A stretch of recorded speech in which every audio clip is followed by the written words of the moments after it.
First of all, we're just going to look at the general proportions of the average head. The eyes are generally placed halfway down the head, although this obviously varies a lot. Children's eyes are a lot lower. And in adult males, it's quite common for the eyes to be a lot higher. A larger proportion of the head being the facial mass, with a smaller cranial mass at the top. In fact, this can be as much as 2/3 face to 1/3 cranium. If we draw a line along the top of the brow ridge and one under the chin, the bottom of the nose is generally placed halfway along this line, and the mouth 1/3 the way from the nose to the chin. The corners of the mouth generally lining up with the center of the eyes. One more point to note is that the width of the nose at its widest point is generally the same as one eye. Looking at the side view, the main point to be aware of here is giving the skull its full mass. A mistake people tend to make is making the skull mass too small for the face. The distance from the chin to the top of the skull should be the same as from the brow ridge to the back of the skull. These two lines should be equal.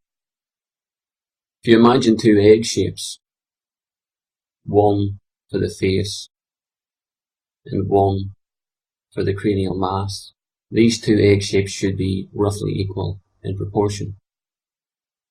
Finding the ear from this side view is very easy. We just draw the line from the brow ridge to the back of the skull, and again, halfway across this line is the ears, slanting back at about a 12-degree angle. And for the height of the ear, you just take the top of the brow and the bottom of the nose. One extra proportional guide that I find very useful is this X drawn on the side of the face. The first line is basically following the contour of the eye socket around, coming down onto the cheekbone, again in the side view, following the contour of the eye socket, and then coming on down and marking off the mass of the masseter muscle here. This second line is more of a virtual marker. It's basically marking off the frontal plane of the face here from the side plane of the face. So you've got the frontal plane and the side plane here. This line, of course, doesn't actually exist. You can see it's intersected by other planes and masses of the face here. But it's something you want to be aware of. It becomes more important when you render heads, especially with reflection. Reflection strongly delineates the planes of the face. So it's very important to keep in mind that this line is here, even if you can't see it. Now we'll get into the actual details of the facial features.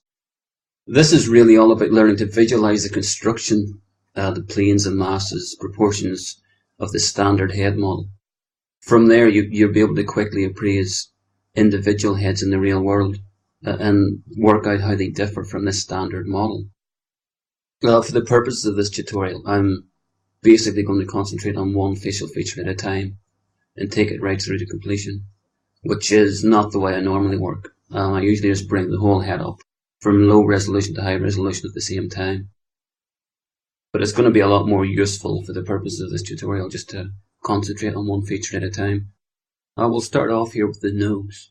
The nose, like most facial features, can be broken down into several sections.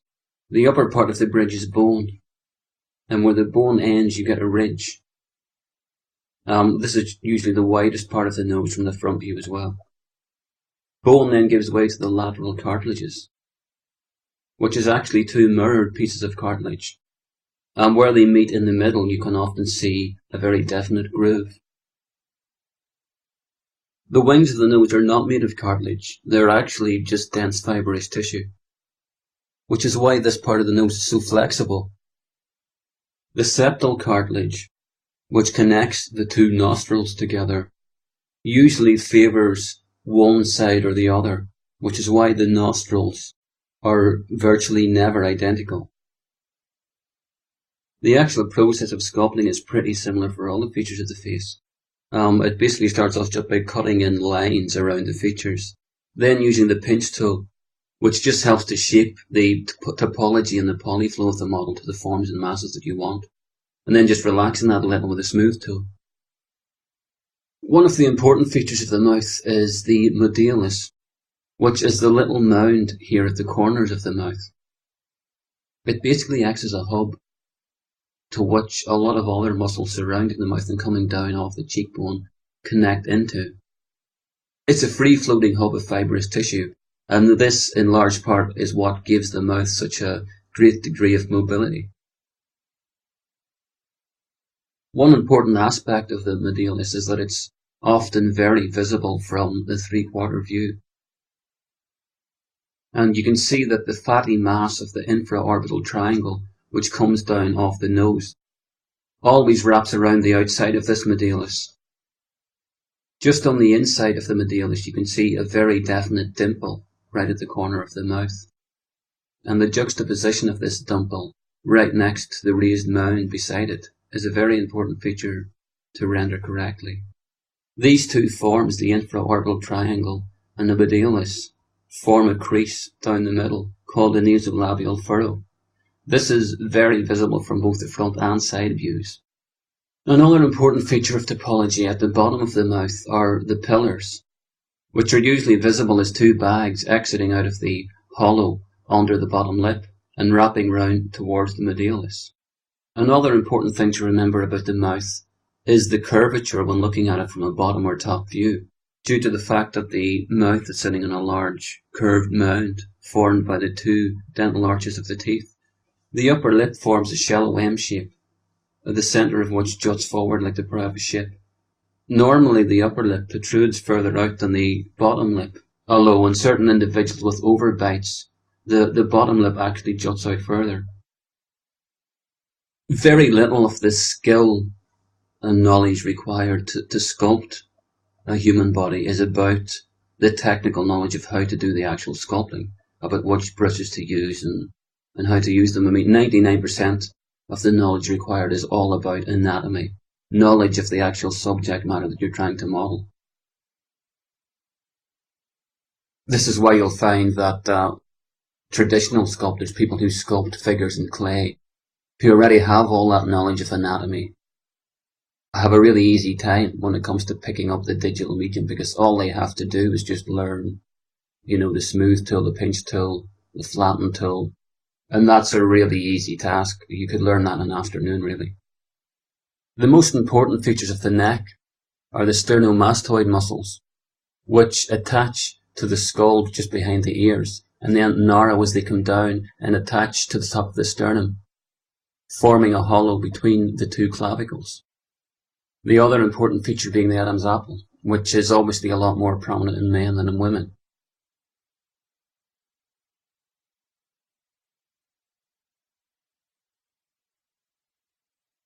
And now we'll move on to the eyes. I find it most useful to draw in the hollow of the eye socket first, before drawing in any detail of the eye, because the mound of the eye is basically sitting in the hollow formed by the skull socket. And it's this hollow, the shape of the eye socket itself, that contributes most to the form in this area.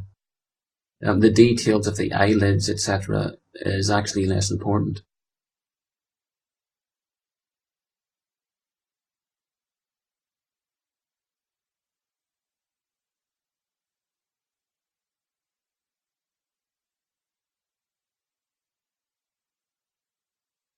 Once you're happy with the placement and shape of the socket itself, you can proceed to draw in the mound of the eyelids and eyeball.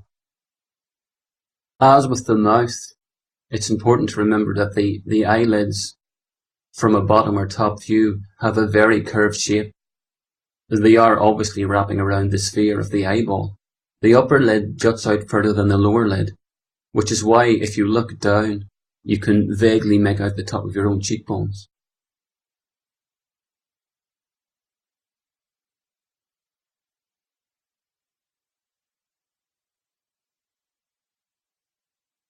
One important point to remember about the eyelids is they are actually quite thick. I guarantee they're a lot thicker than you imagine they are. If you just get a mirror and look down into it at the proper angle, you'll see just how thick your eyelids actually are. And I think it's usually okay to exaggerate this a little bit in the sculpts. It certainly looks better if you make them slightly thicker than make them too thin.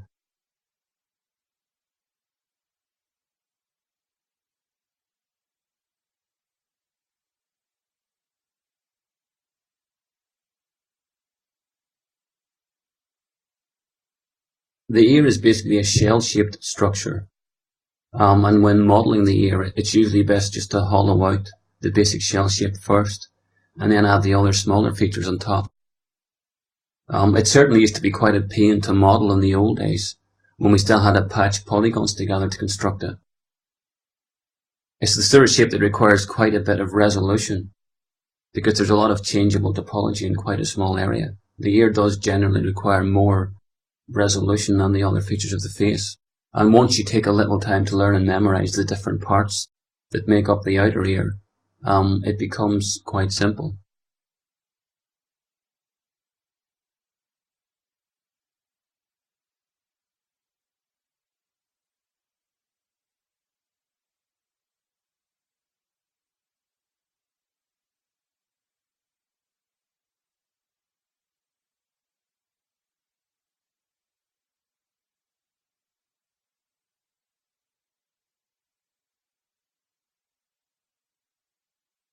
The most important parts of the ear are the helix, the antihelix, the tragus, the antitragus, the lobe, and the fossa triangularis.